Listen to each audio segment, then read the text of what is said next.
రాణికి తెలిసిన రహస్యం. స్నో వైట్ చనిపోయిందని ఊపిరి పీల్చుకున్న రాణి చాలా కాలం వరకు ఆనందంగా గడిపింది. ఇక తనకంటే అందమైన వారు ఎవ్వరూ లేరని ఆమె తన అద్దాన్ని మరలా ఆ ప్రశ్న వేయలేదు చాలా రోజులు. కానీ కొంతకాలం గడిచిన తర్వాత తన మాయాద్దం ఆమెకు హఠాత్తుగా గుర్తొచ్చింది. నేను నా అద్దాన్ని ప్రశ్నించి చాలా కాలం అయింది. అందరికంటే అందమైన దాన్ని నేనే అయినా అదే మాట అద్దం నుండి వింటే ఇంకా బాగుంటుంది అనుకుంటూ అద్దాన్ని బయట తీసింది. తనలో తానే నవ్వుకుంటూ తీసిన అద్దాన్ని గోడకు తగిలించి దాని ముందు నిల్చుంది. అపూర్వమైన తన సౌందర్యాన్ని తనివి తీరా పరీక్షించుకుని అద్దాన్ని ప్రశ్నించింది రాణి. ఓ అద్దమా, ప్రపంచంలో కల్లా అందమైన వారు ఎవరు అంది. రాణి, నువ్వు అందమైన దానివే, అందులో సందేహం ఏమీ లేదు. కానీ అడవులలో కొండల మధ్య ఉంటున్న స్నో వైట్ నీకంటే అందమైన యువతి అని సమాధానం ఇచ్చింది అద్దం. అద్దం చెప్పిన జవాబుకి ఒక్కసారిగా తుళ్ళిపడింది రాణి. ఒక్క క్షణం తన కాళ్ళ కింద భూమి పగిలి తాను లోపలికి వెళ్లిపోయిన భావన కలిగింది ఆమెకు. తాను విన్నది నిజమో కాదో తెలియక నీరసం ఆవహించి మంచం మీద నిస్సత్తువుగా చాలా సేపటి వరకు కూర్చుండిపోయింది. స్నో వైట్ బతికే ఉందా? ఇది ఎలా సాధ్యం? నేను తిన్న ఆమె గుండె కాదా? అంటే అందరికన్నా నేను అందగతిని కాదా అని ఎన్నో సందేహాలు ఆమెను వేధించసాగాయి. కానీ అద్దం అబద్ధం చెప్పదని ఆమెకు బాగా తెలుసు. కొంతసేపటికి తేరుకుని తాను నియమించిన సేవకుడు తనకు అబద్ధం చెప్పాడని అర్థం చేసుకుంది రాణి. అద్దం చెప్పిన వివరాల ప్రకారం స్నో వైట్ అడవుల్లో ఉందన్నమాట అని కోపంతో పళ్ళు నూరింది ఆమె. తాను అందరికంటే అందగత్తెని కాను అన్న విషయం తిరిగి ఆమెను బాధించసాగింది. మరలా నేను ప్రపంచంలో అందరికన్నా అందగత్తెన అయ్యేంత వరకు నేను విశ్రమించను అని తనలో తానే శపథం పూని స్నో వైట్ ని తలుచుకుని ఆమెను ఎలాగైనా అంతం చేయాలని నిశ్చయించుకుంది. పగబట్టిన త్రాచుపాముల రాణి తన శత్రువుని ఎట్టి పరిస్థితుల్లోనూ విడనాడకూడదు అని గట్టిగా మనసులో ప్రతిజ్ఞ పూనింది. ఈసారి మాత్రం ఎవరిని నమ్మక స్వయంగా తన చేతులతోనే చంపేయాలని గట్టిగా నిర్ణయించుకుంది. కానీ స్నో వైట్ ఎక్కడ, ఎలా దొరుకుతుంది అనేది మాత్రం అర్థం కాలేదు ఆమెకు. ఆ రోజు మొదలుకుని ప్రతిరోజు రాత్రింబోళ్లు స్నో వైట్ ని ఎలాగైనా కనిపెట్టి చంపాలని విశ్రాంతి లేకుండా ఆలోచించసాగింది రాణి. ఆలోచించగా ఆమెకు ఒక రోజు అద్భుతమైన ఉపాయం తట్టింది. ఈ ఉపాయం వల్ల తప్పకుండా స్నో వైట్ చనిపోతుంది అని మనసులో అనుకుంటూ బిగ్గరగా నవ్వింది. వెంటనే తన గదిలోకి వెళ్లి మొహం నిండా రంగు పూసుకుని జుట్టు రంగు మార్చి తనను ఎవ్వరూ గుర్తించలేని విధంగా మారిపోయింది రాణి. ఒక వయసు మళ్లిన అవ్వల, వస్తువులు వీధి వీధి తిరుగుతూ అమ్ముకునే అవ్వల తనను తాను మార్చుకుంది రాణి. ఎవరూ గుర్తుపట్టకుండా ఉండేందుకు తన మొహం మీద ముడతలు అమర్చుకుని మాసిన దుస్తులు ధరించింది ఆమె. తన తయారీ పూర్తయిన వెంటనే కొన్ని వస్తువులు తీసుకుని తన సంచిలో పెట్టుకుంది. అందులో ఆడపిల్లలు తమ దుస్తులకి కట్టుకునే అందమైన అల్లిక గల తాళ్లను ఎక్కువగా సర్దుకుంది. అలా తన తయారీ అన్ని రకాలుగా పూర్తి కాగానే ఆ సంచిని పట్టుకుని అడవికి బయలుదేరింది రాణి. అడవంతా అటు ఇటు తిరిగింది ఆమె. ఎక్కడైనా స్నో వైట్ కనపడుతుందేమో అని కొండలు గుట్టలు దాటుతూ చివరిగా మరుగుజ్జుల ఇంటికి చేరింది. ఈ అడవిలో నాకు కనిపించిన ఇల్లు ఇదొక్కటే కాబట్టి తప్పకుండా ఆ స్నో వైట్ ఇక్కడే ఉండి తీరాలి అని తెలివిగా ఆలోచించింది ఆమె. వెంటనే ఆ ఇంటి తలుపు వద్దకు వెళ్లి గట్టిగా తలుపు తట్టింది. ఎవరికి అనుమానం రాకుండా అందమైన తాళ్లు, దుస్తులు అమ్మడానికి తెచ్చాం అంటూ అరిచింది కూడా. సంచిలో నుండి అన్నిటికంటే అందంగా ఆకర్షణీయంగా ఉండే తాళ్లను తీసి తన చేతిలో ఉంచుకుంది. ఒకవేళ తలుపు తీయకుండా స్నో వైట్ బయటకు వస్తే ఆమెను ఆకట్టుకోవడానికి రాణి పన్నిన పన్నాగమది. ఇంతలో బయట రాణి అరుపులు విని ఇంటి లోపల పనిచేస్తున్న స్నో వైట్ కి వినిపించాయి. ఆమె వెంటనే వెళ్లి కిటికీ తలుపు తెరిచింది. అందులో నుండి బయటకు చూసింది. కిటికీ దగ్గర నిలబడి ఉన్న స్నో వైట్ ని చూడగానే రాణి మొహం ఆనందంతో వెలిగిపోయింది. తన ఆలోచన సరిగ్గానే పనిచేసిందని, ఇక స్నో వైట్ తన చేతిలో తొందరలోనే మృతి చెందుతుందని ఆలోచించుకుని మురిసిపోయింది.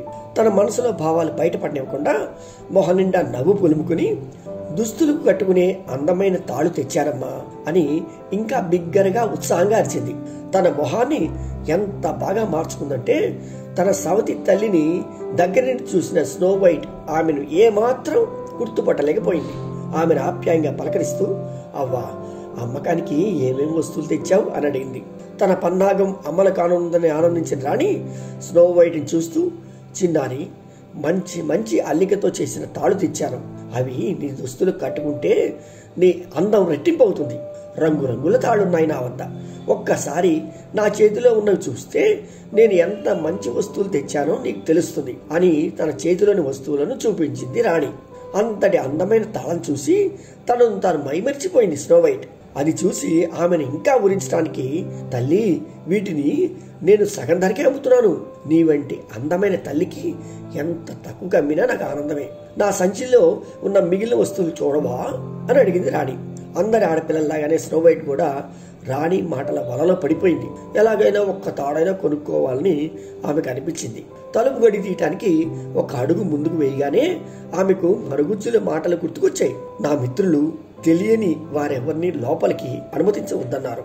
మరి ఈ ముసలామెను లోపలికి ఎలా రమ్మనేది అని ఆలోచనలో పడింది స్నోవైట్. అలా ఆలోచిస్తూ కొంతసేపు కిటికీ దగ్గరే నిలబడిపోయింది. ఆమె ముసలామెను లోపలికి అనుమతించలేదు. అలాగని ఆమె నుండి అందమైన వస్తువులు కొనకుండా ఊరుకోలేదు. ఏం చేయాలో తెలియక సతమతమవుతూ ఉండిపోయింది స్నోవైట్. ఆమె ఆలోచనని గ్రహించిన రాణి తన పథకం పాడదేమోనని భయపడి ఆమెను తొందర పెట్టసాగింది. అమ్మాయి, ఏమిటి ఇంకా ఆలోచిస్తున్నావు? నీకు ఈ వస్తువులు కొనడం ఇష్టం లేకపోతే చెప్పు, నేను వెళ్ళిపోతాను. అసలే నేను తొందరలో ఉన్నాను కాబట్టి ఏ విషయం తొందరగా చెప్పవా అని స్నోవైట్కి చెప్పింది. తన మనసులో ఏమీ తోచకుండా తొందర చేసింది రాణి. ఆమె నిజంగానే వెళ్ళిపోతుందేమో అని కంగారు పడిన స్నోవైట్ ఇక ఆలోచించకుండా తలుపు వైపుకి వెళ్ళింది. ఈమె నాకు ఏ హాని తలపెట్టగలదు? కేవలం దుస్తులు అమ్ముకునే ఒక వర్తకురాలు, పైగా నమ్మకస్తురాల్లాగానే ఉంది. ఈమెను లోపలికి పిలిచిన ప్రమాదం లేదులే అనుకుంటూ తలుపు దగ్గరికి చేరింది. వెంటనే తలుపుకున్న గడియ తీసి అమాయకంగా రాణిని లోపలికి ఆహ్వానించింది. స్నోవైట్కి అనుమానం రాకుండా మెల్లగా లోపలికి నడిచింది రాణి. ఓపికగా ఆమెకు తన సంచిలో ఉన్న అన్ని వస్తువులు స్నోవైట్కి చూపించింది. చూపించిన వాటిలో అన్నిటికన్నా అందమైన దాన్ని తీసుకుంది స్నోవైట్. తాను కొనుక్కున్న తాడును అటు ఇటు తిప్పి అపురూపంగా చూసుకుంటున్న స్నోవైట్ చూసి, చిన్నారి, నువ్వు కొనుక్కున్న తాడు నీకు సరిపోతుందో లేదో నేను ఉండగానే ఒకసారి చూసుకో. నేను వెళ్ళిపోతే మళ్ళీ నీకు ఇబ్బంది అని అభిమానం నటిస్తూ అంది రాణి. స్నోవైట్ ఆమె చూపిన అభిమానానికి ఎంతో ఆనందిస్తూ సరే అని తల ఊపి ఆ తాడు తన దుస్తుల మీద కట్టుకుంది. ఆ క్షణం కోసమే ఆత్రంగా ఎదురుచూస్తున్న రాణి స్నోవైట్ తాడు కట్టుకుని ఆమె ముందుకు రాగానే ఆమె వైపు తేరిపారా చూసింది. అలా చూస్తున్న రాణిని చూసి సన్నగా నవ్వుతూ, అవ్వా, నేను ఎలా ఉన్నాను? అందంగా ఉన్నానా అని అమాయకంగా అడిగింది స్నోవైట్. మనసులో ద్వేషం రగులుతున్నా బయటికి మాత్రం మనోహరంగా నవ్వుతూ, చిన్నారి, చాలా అందంగా ఉన్నావు. ఈ దుస్తులు నీకు చాలా బాగా నప్పాయి. కానీ ఇదేంటి, ఈ తాడు సరిగ్గా కట్టుకోలేదు. నా దగ్గరికి రా, నేను బాగా కడతాను. అప్పుడు ఇంకా అందంగా ఉంటావు అని తన దగ్గరకు పిలిచింది రాణి. రాణి పన్నాగా తెలియని స్నోవైట్ అమాయకంగా ఆమె వైపుకి వెళ్ళింది.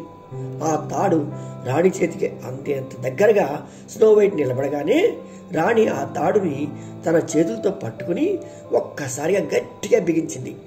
ఎంత గట్టిగా బిగించి ముడివేసిందంటే ఆ తాడు బిగుతైపోవటం వల్ల స్నోవైట్కి అస్సలు ఊపిరాడలేదు. స్నోవైట్ వదులు చేయమని వేడుకునే లోపే రాణి ఆమెను వదిలేసి వెళ్ళిపోవటానికి సిద్ధమైంది. ఇంటి నుండి బయటికి వెళ్ళిపోతూ నిస్సహాయంగా పడి ఉన్న స్నోవైట్ చూసి వికృతంగా నవ్వుతూ, పిల్ల, ఇప్పటి వరకు నువ్వు ప్రపంచంలో కల అందమైన దానివిగా ఉండేదానివి, కానీ కొద్ది క్షణాల్లో అందరికంటే అందగత్తెను నేనే అవుతాను అని అంటూ అక్కడి నుండి పరుగుని వెళ్ళిపోయింది. అన్ని మాటలు విన్న తర్వాత ముసలి వేషంలో వచ్చింది తన సవతి తల్లిని స్నోవైట్కి ఇంకా అర్థం కాలేదు. అలా ఊపిరాడక స్నోవైట్ తెలివి తప్పి నేల మీద ఒరిగిపోయింది. కొన్ని గంటల తర్వాత తమ పని పూర్తి చేసుకుని మరుగుజ్జులు ఇంటికి చేరుకున్నారు. తమ ఇంటి తలుపు తెరిచి ఉండటాన్ని గమనించి జరగరానిది ఏదో జరిగిందని ఊహించారు. ఎప్పుడూ వెలిగించిన కొవ్వొత్తులతో వెలుతురుగా ఉండే తమ ఇంటిలో చీకటి ఉండటాన్ని చూసి మరింతగా కంగారు పడ్డారు వారు. ఒక్కసారిగా ఇంట్లోకి వెళ్ళి ముందు స్నోవైట్ గురించి ఆత్రంగా వెతికారు. వారి బెంగంతా స్నోవైట్ గురించే. వారు కంగారు పడినట్లుగానే ఇంటిలో ఎక్కడా ఆమె కనపడలేదు. ఆత్రంగా అటు ఇటు ప్రతి అంగుళం వెతికేసరికి చీకట్లో ఒక మూలగా స్నోవైట్ పడి ఉండటాన్ని గమనించారు. ఒక్కసారిగా వారందరూ ఆతృతగా ఆమెను చుట్టుముట్టారు. ఆమె మొహం పాలిపోయింది, కదలట్లేదు కూడా అని వారిలో ఒకరు బిగ్గరగా అరిచాడు. ఆ మాటలు వినగానే, చనిపోయిందా మన చిన్నారి అని ఇంకొకరు ఏడుస్తూ అడిగాడు. అతని మాటలు కొట్టిపారేస్తూ, ముందర మనం స్నో వైట్ని మంచం మీద పడుకోబెడతాం, అప్పుడు ఆమె పరిస్థితిని పరీక్షించవచ్చు అని ఇంకోడు సలహా ఇచ్చారు. అతని మాటలకు అందరూ తల ఊపి స్నో వైట్ని అతి కష్టం మీద మంచం మీదకి చేర్చారు. ఆమె బ్రతికే ఉందా లేదా అని అంతా పరీక్షగా చూడగా ఆమె దుస్తులు కట్టి ఉన్న తాడు చాలా బిగుతుగా ఉందని గమనించారు. వెంటనే వారిలో ఒకరు కత్తి తీసుకొచ్చి ఆ తాడును రెండుగా కోసివేశాడు. అలా తాడును తెచ్చిన వెంటనే ఒక్కసారిగా స్నో వైట్లో కదలిక కనిపించింది. మెల్లగా ఆమె ఊపిరి తీసుకోసాగింది. మరుగుజ్జులు ఆత్రంగా ఆమె వైపే చూస్తూ ఉండిపోయారు. కొంతసేపటికి ఆమె మామూలు స్థితికి వచ్చి మెల్లగా లేచి మంచం మీద కూర్చుంది. ఆరోగ్యంగా ఉన్న తమ స్నేహితురాలు చూసి ఆనందంగా గెంతులు వేశారు మరుగుజ్జులు. ఒకరినొకరు పట్టుకుని నోటితో వింతగా శబ్దాలు చేస్తూ వారి ఆనందాన్ని వెలిబుచ్చారు. కొంతసేపటికి వారి ఉత్సాహం సర్దుకున్న తర్వాత వారిలో ఒకరు స్నో వైట్ దగ్గరికి వెళ్ళి, నీకు ఏమైంది? అంత గట్టిగా ఎవరైనా తాడు బిగుచుకుంటారా? నువ్వెప్పుడు వేసుకున్నావా? లేక ఎవరైనా ఇంట్లోకి వచ్చారా అని ప్రశ్నించాడు. అందుకు సమాధానంగా స్నో వైట్ జరిగిన విషయాన్నంతా వారికి పోసగుట్టినట్టు చెప్పింది. ఎలా ఒక ముసలామె వచ్చి ఆమెను అందమైన వస్తువులతో గురించిందో, ఆమెను తాను ఎలా లోపలికి ఆహ్వానించిందో, ఆమె బిగుతుగా ఆ తాడును ఎలా బిగించిందో చెప్పిన తర్వాత ఆమె వెళ్ళిపోతూ అన్న మాటలను కూడా స్నో వైట్ వారికి చెప్పింది. అంతా వివరంగా విన్న మరుగుజ్జులకు ఖచ్చితంగా ఆ వచ్చిన ముసలామె రాణియే అని అర్థమైంది. అమాయకమైన స్నో వైట్ని దిగులుగా చూశారు వారందరూ. ఇక రాణికి స్నో వైట్ ఎక్కడ ఉంది తెలిసిపోయింది కనుక ఆమె ప్రాణాలకు రాణి తప్పకుండా హాని తలబెడుతుందని అర్థమైంది. చిన్నారి, ఆ వచ్చినావా మరెవరో కాదు, నీ సవతి తల్లి. మా భయాలన్నీ నిజమైపోయినాయి. ఇప్పటి నుండి నువ్వు ఇంకా జాగ్రత్తగా ఉండాలి సుమా. ఎవరిని లోపలికి పొరపాటును కూడా రానివ్వకు అని మరీ మరీ చెప్పారు. ఆ వచ్చినది తన సవతి తల్లి అని వినగానే చాలా భయపడిపోయింది స్నో వైట్. మరలా తను చంపడానికే తాడుని అంతగా బిగించి వేసింది అని అర్థం చేసుకుని మునిగిపోయింది. తన స్నేహితుల మాటలు విని ఇంకెప్పుడూ తెలియని వారిని లోపలికి ఎట్టి పరిస్థితుల్లో రానివ్వనని వారికి మాట ఇచ్చింది. ఇక ఆనందంగా అంతఃపురానికి చేరుకున్న రాణి అప్పటికి స్నో వైట్ మరణించి ఉంటుందని ఊహించుకుంది. ఇక నేనే అందరికన్నా అందమైన దానను, నా సాటి వేరెవరూ లేరు అని అనుకుంటూ తన మందిరానికి చేరింది. ఇక అద్దం నుండి తనకు కావలసిన సమాధానం వినటం కోసం ఆతృతగా అద్దాన్ని తీసి గోడకు తగిలించి దాని ముందు నిల్చుని యథావిధిగా ప్రశ్నించింది. ఓ అందమా, ప్రపంచంలో అందరికంటే అందమైన వారు ఎవరు? రాణి, నువ్వు చాలా అందమైన దానివి. కానీ కొండల్లో అడవుల్లో 7 మరుగుజ్జులతో నివసిస్తున్న స్నో వైట్ అందరికంటే అందమైన యువతి అని సమాధానం ఇచ్చింది. అద్దం సమాధానం విని రాణి నిర్ఘాంతపోయింది. తన పన్నాగం పారలేదని, స్నో వైట్ బతికే ఉందని అర్థమైపోయింది. కోపంతో ముగిపోతూ, ఈసారి తప్పించుకున్నావు, కానీ నిన్ను మట్టుపెట్టే దారి తప్పకుండా కనిపెడతాను. నిన్ను బ్రతకనిచ్చి నా అందాన్ని అధిగమించనివ్వను అని కసిగా అనుకుంది రాణి.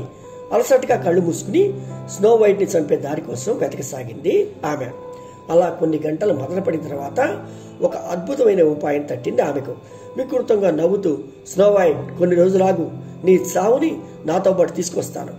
ఈసారి ఎవరడ్డం వచ్చినా నువ్వు బ్రతకడం కష్టం అని మనసులో అనుకుంటూ తనకు వచ్చిన అద్భుతమైన తెలివైన ఉపాయాన్ని తలుచుకుని నవ్వసాగింది రాణి.